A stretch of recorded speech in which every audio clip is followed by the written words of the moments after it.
Hello, welcome to this week's economy. I'm Dr. Vance Ginn. Today is June 1st, 2023, and thank you for joining me today. If you haven't listened already to the Let People Prosper show on Tuesday, it was a great discussion with Amity Shlaes about Coolidge, the Forgotten Man, the Great Society, just a lot of good stuff that I hope you'll go and check it out.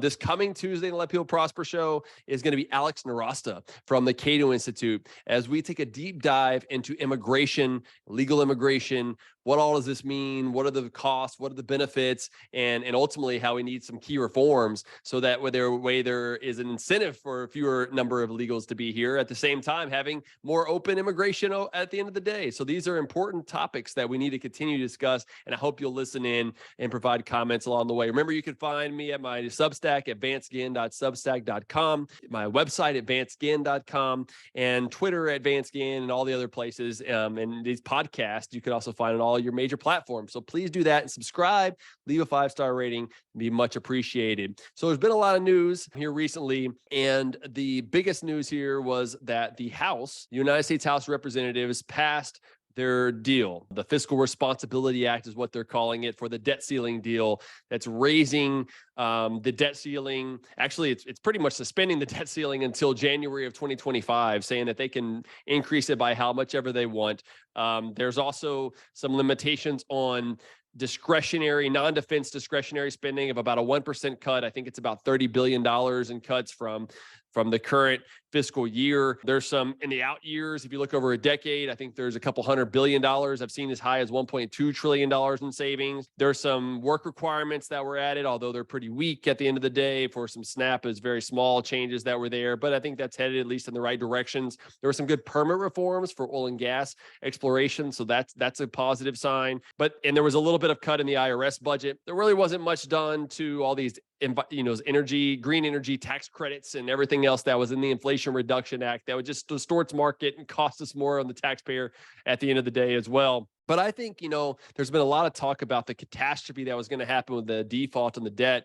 And I'm not so sure when that would have happened. I mean, there was certainly some concern that we may not have been able to pay for the interest payments on our debt, which would have been a default, right? Technical default. But if you think about it, we've kind of had a default for a while. How do they pay for a lot of our debt? They increase the debt, and then the Fed goes in and buys the debt, increases the money supply, the monetary base, and that increases inflation. And so we've had a lot of that happening for a number of years, and we've been seeing the results of what that higher inflation can do, and soaring interest rates recently as well. And so we've seen a lot of the repercussions that can happen. And if you look at the debt, it's not just the national debt of over $31.4 trillion, which they're trying to increase, and some are saying they could happen by another 3 or 4 trillion just in the next year and a half. But if you also look at what's going on with our unfunded liabilities for Social Security and Medicare, which are the two major parts of the budget that are growing the budget moving forward. And so that's really something we've got to get control over. You've got over $100 trillion more in debt and unfunded liabilities, meaning that more that we owe compared to the revenue that's expected to come in. And some have that, if you look at different discount rates, more market-based discount rate of over $200 trillion. So this is a massive amount of money that's out there. And so I think it's not necessarily the catastrophe that would have happened if we would have defaulted on the debt, as I'm not so sure that would have happened. And it wouldn't have been today, June 1st. And I don't think it'll be on June 5th, as Yellen's talked about. But at some point, there would have been some cuts.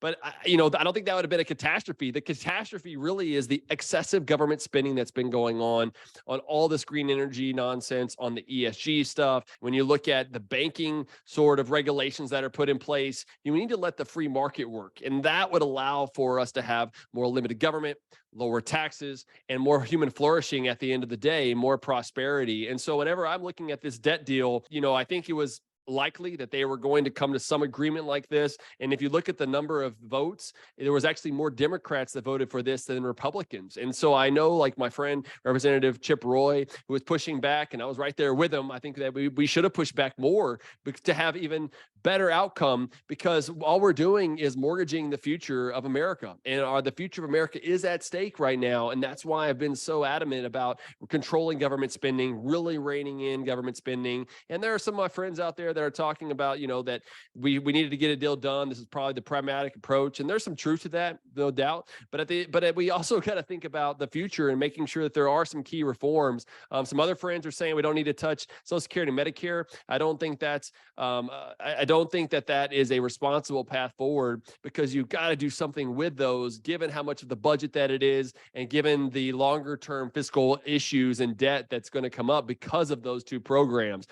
Just the baby boomers retiring, more people getting benefits compared to the number of people who are paying into the system, a generational accounting issue that really has got to come under control. And so I'm hopeful that something can be done there. So look, markets really didn't move around too much today either, which also indicates that either this was already priced in, or they don't really like it a lot, right? The Dow Jones, this is on Thursday at about almost 1 p.m. Central Time.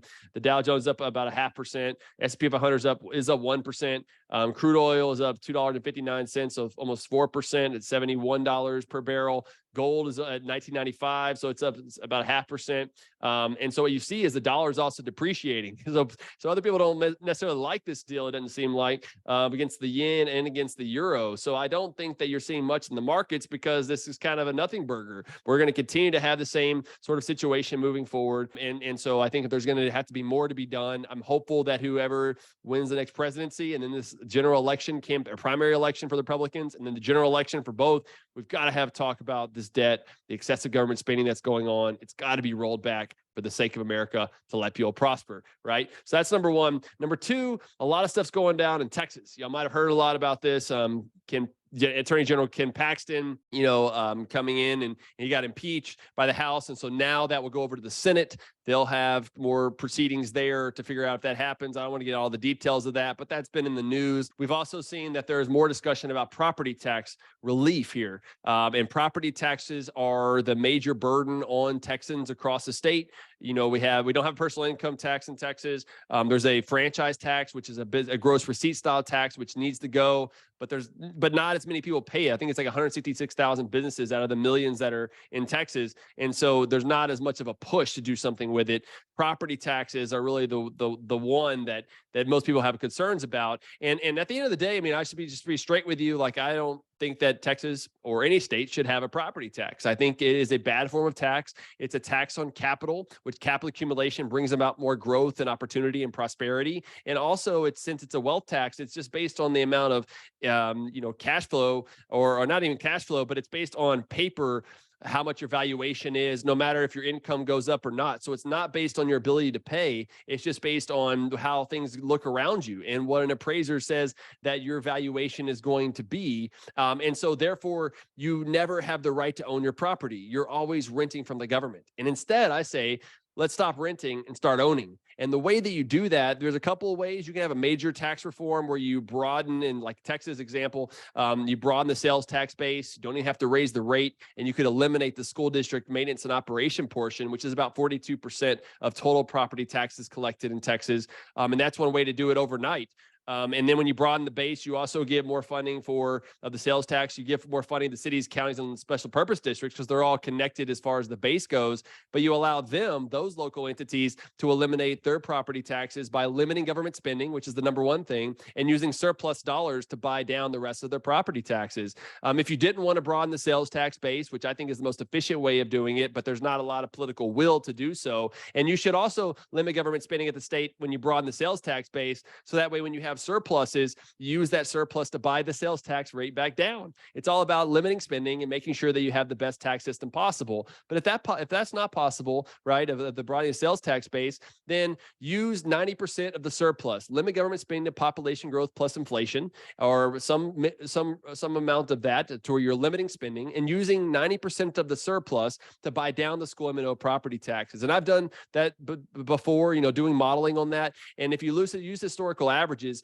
we could eliminate half the property tax in Texas doing this approach within 8 to 10 years. And that is what is being discussed now in the special session of the Texas legislature, where the governor called it. He said, look, it's going to be about property taxes and border security. Property taxes being the first one that they've tackled in the House. They have a bill that's about $12.4 billion to compress the school M&O property tax by 16.2%. So look, I mean, that's using about a third of the surplus they have. So it's not nearly enough. They need to get above $20 billion for this to be largest tax relief in history in Texas. But this would be the second largest tax relief in history. And it would provide benefits and relief for homeowners, renters, those with other property, and employers. And so it would be broad based in that sense. And it would be a great step in the right direction. And that's part of the process for eliminating the M&O property tax, compressing over time. And what you see is that even Governor Abbott said, this was on at 8:52 p.m. May 31st, he tweeted, "That's my plan." As James Quintero from TVPF said, the ideal from Tax Public Policy Foundation said the ideal property tax rate is $0 per $100 of value, basically zero, right? And so Governor Abbott said, "That's my plan. Use the TPPF roadmap to end property taxes." And look, I was at TPPF for about a decade. This is something I've worked on a lot while I was there and modeled it and everything else. And so it's good to see that he's wanting to use that plan as the step forward, as I've been pushing and other groups have been pushing all session to use more of that. And it looks like it may actually happen. There's House Bill 1. That's the one that would do what I was saying earlier about 16.2%. And then they also have HJR 1, which is a constitutional amendment that would exclude property tax relief or tax relief in general from the spending limit. So that way they could have more to spend there or use for tax relief. So I think that's a good approach. You also have the Senate, though, that are coming out and saying they still want to do homestead exemption increase from $40,000 to $100,000. They want to provide 10-cent compression, and that's about $12.1 billion. And so now there's still fighting going on. The House already passed theirs. They left town, and then the Senate's supposed to come back in on Friday and figure out what they want to do. The governor's basically said, look, TPPS plan is the way I want to go. I only want to do compression. I don't want to do homestead that narrows the base and shifts the burden around. Let's go with compression. And I hope that at the end of the day, Lieutenant Governor Patrick and other senators will go down this path, because this is the best path to eliminating property taxes. And if they don't want to do that, then that means that they don't want to eliminate property taxes. They don't want to give people the right to own their property. And that's even in the GOP platform, to eliminate property taxes in Texas. So this is the path to go. And look, I believe strongly in a bar stool where you have one strong leg, right, that's keeping up the bar stool for the approach for taxes. And that's through a sales tax. It's based on the market fundamentals of people buying and transacting throughout the economy. It's so that way it's based on the ability to pay versus property taxes, which continues to go up primarily most of the time, right?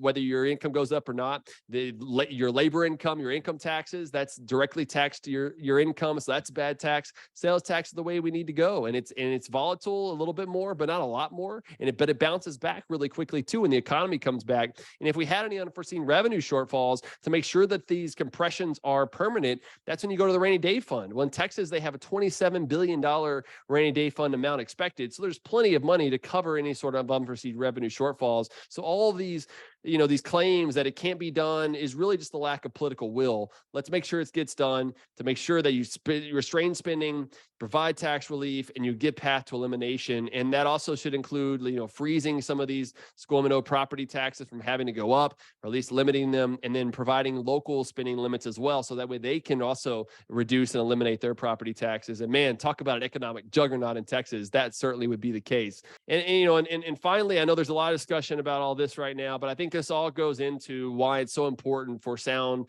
tax and fiscal policy, because whether it's at the federal level and how much it is mortgaging our future and our kids' future and our grandkids' future, or whether it's in Texas or in another state, this stuff matters. It matters about responsible budgeting, or matters about tax reform and keeping taxes low. It matters about regulations as well. All these things really influence our daily lives. And I hope that you're getting a better understanding of that as we're talking about that each week. So please go back, listen to Let People Prosper show as well, the ones that are coming in the future. Please sign up for my newsletter at vanceginn.substack.com and share this with your friends and family. And until next time, I hope that you enjoyed this week's economy. And until next time, let people prosper.